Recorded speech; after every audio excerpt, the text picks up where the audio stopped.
పొద్దున్నుంచి ఎవరు రాలేదు, ఇది బేరం లేదు. ఈ సరుకులు కావాలి, ఎంతైతే చెప్పరా?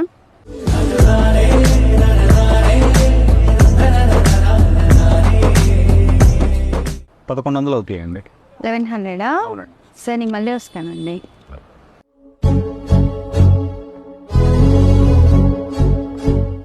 A few moments later. ఇందాక మీరు నాకు ఎంత చెప్పారండి? 1100 అండి. నేను మాటలో ఇవే 1050కి తీసుకొచ్చాను. అవునా, ఒకసారి ఆ బిల్ ఇవ్వండి మేడం. మీరు ఇలా ఎక్సెస్ చెప్తున్నారు కాబట్టి ఎవరు రావట్లేదు. మీరు మొత్తం అక్కడ 6000 రూపాయలు కొన్నారు అంతేనా అండి? అవునండి. ఇప్పుడు వాటికి కవర్లకి మీకు విడిగా ఇచ్చారా, డబ్బులకి ఇచ్చారండి? మనీకే ఇచ్చారు. ఎంత అయినండి ఆ కవర్లు రెండు మొత్తం? 50 రూపీస్. అంటే ఇప్పుడు మా దగ్గర 50 రూపాయలు మీరు అక్కడ ఖర్చు పెట్టారు, మీకు అదే మిగిలిందే లేదు.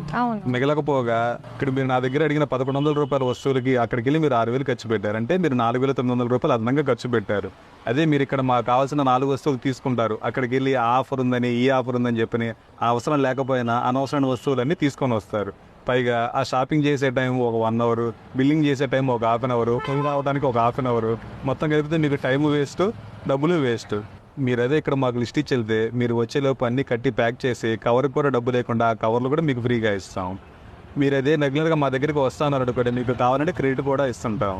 సరేనండి, ఈసారి నుంచి చిన్న వ్యాపారస్తుల దగ్గరే తీసుకుంటాను.